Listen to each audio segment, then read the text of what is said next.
Hey gang, it's Jay, and I'm off in the woods on another afternoon hike, and figured it's about time to do a review of the Sportsman's Guide US Combat Anorak in multicam. It's the anorak that I'm wearing here now, and I wanted to put it through its paces a little bit before I felt good enough about doing an honest review on it for you guys, so stay tuned.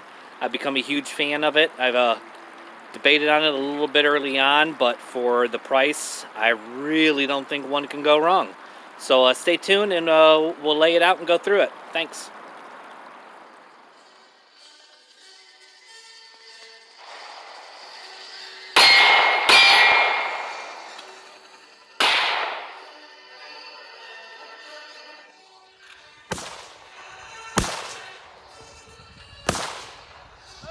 Move!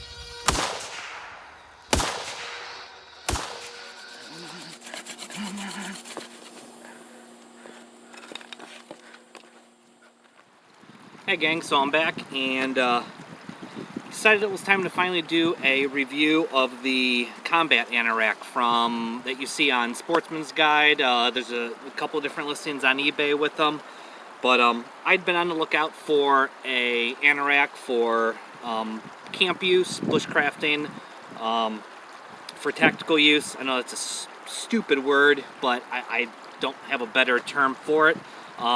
Field wear maybe is a better a term there for it, but I wanted something that provided a good camouflage pattern for my area here, which multicam and some of the variants of it tend to do a really good job for my area. Mixture of woodlands and farmland, so works out really good with the color palette there.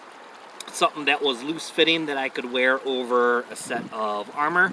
I could wear over a chest rig, and that allowed for accommodating heavier layers underneath. I wanted something that was quiet, so that kind of knocked a lot of nylon fabrics out of there. It knocked some 100% polyesters out of there, but I wanted something that was also going to be more fire retardant, so easier to wear around a campfire, and something that was going to be breathable. I'm a huge fan of soft shell fabrics out there, but wanted something to definitely be on the lesser expensive side. So I found from Sportsman's Guide, I ended up ordering it on eBay, but everyone's I think familiar with it through Sportsman's Guide, is their Combat Anorak, as you can see here in multicam. There's a lot of reviews out there on it. Most of them are really good. The only negative reviews I've seen out there had to do with fit and stitching quality. A lot of, some people complained about loose threads or stray threads, and some people complained about it, the sizing being too small. I can tell you right now, the sizing is pretty spot on. I'm 5'11", about 210 to 215, and I ordered an extra large. Fits perfect. I have more than enough room underneath to layer, and it works out really well in multiple scenarios that way. So it's a I'll start off with the construction of it. It's 65% polyester, 35% cotton.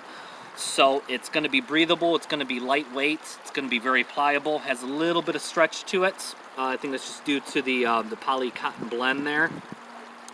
So has a full coverage hood that is helmet friendly. It's a big roomy hood, and there are drawstring toggles to it. That works out really well.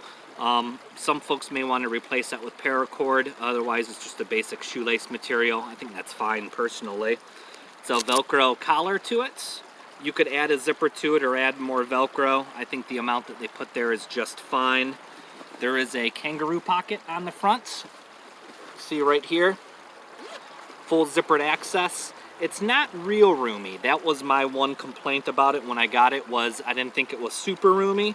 But it's big enough to hold keys, map, compass, cell phone, smaller things like that. But I think for a lot of my use, I'm going to have a chest rig on anyway, so I'm not overly concerned with using it as an admin pouch because I have that on my chest rig. As you get down, there is a waist cinch that is bungeed. with a toggle on it. That works out really well, and it falls a little bit above my natural waistline, but that's okay. And then a double, or a full, I should say a full pass-through kangaroo pocket or hand pocket, tunnel pocket on the bottom. More than big enough for gloved hands, big size to it as you can see there. Roomy enough for multiple items. And then there is bungee on the bottom hem. Once again, elastic cord with a toggle on it as well. You get to the sleeves, it's a Velcro closure on your cuffs. Now the Velcro is the wrong way. I think we're all used to being able to flip up and Velcro this way. This one comes over the top the other way. It's a little odd. You could certainly move that if you wanted to, but I don't see that as being a big deal. Pretty much once it's set for me, it's set. And that goes for both sides there. On the inside, on the sizing tag to it, they make it look like it is a military surplus item with the olive drab tag. Very reminiscent of military surplus items. You can see there it's an extra large. They put a serial number on it, but it is not a military surplus item. This is definitely an aftermarket that's marketed towards the military surplus crowd. I certainly wouldn't have any issues wearing it in any of those scenarios, but it is really nice. And then on the inside, it is a made in the USA garment, which I think is huge, extremely important. I think that's awesome that it's made in the USA for as inexpensive as it is. I think I paid $34 on eBay for it. I've seen it as high as $50 and $60 and as little as about $25. So, you know, 30 some bucks, you can't go wrong with it. Some of the finishing details on it, so you can see on the inside stitch work there, very reminiscent of the stitching quality you find on your BDU jackets, BDU pants. In fact, it has the exact same feel to it. Something that I did with mine was I used a bottle of Granger's waxed cotton proof and completely treated the jacket from top to bottom with the waxed cotton proof to add to the water resistancy of it. I have had an opportunity to test it once, and I was thoroughly impressed with the dryness level of it, but yet still being able to remain breathability like you would in your traditional soft shell fabrics. So way more breathable than a Gore-Tex jacket.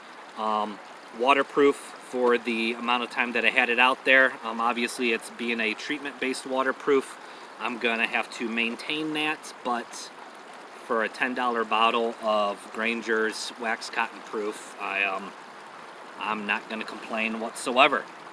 Lengthwise, comes just about mid-thigh on me, maybe a little bit higher than mid-thigh, so it gives you plenty of coverage, but plenty roomy. So I just wanted to put it out there that I don't recommend a lot of, I don't do a lot of per se brand specific gear reviews, but I like to keep it honest and truthful for something that I was willing to spend my own money on and put out there to you guys that I'm a user and a believer of it.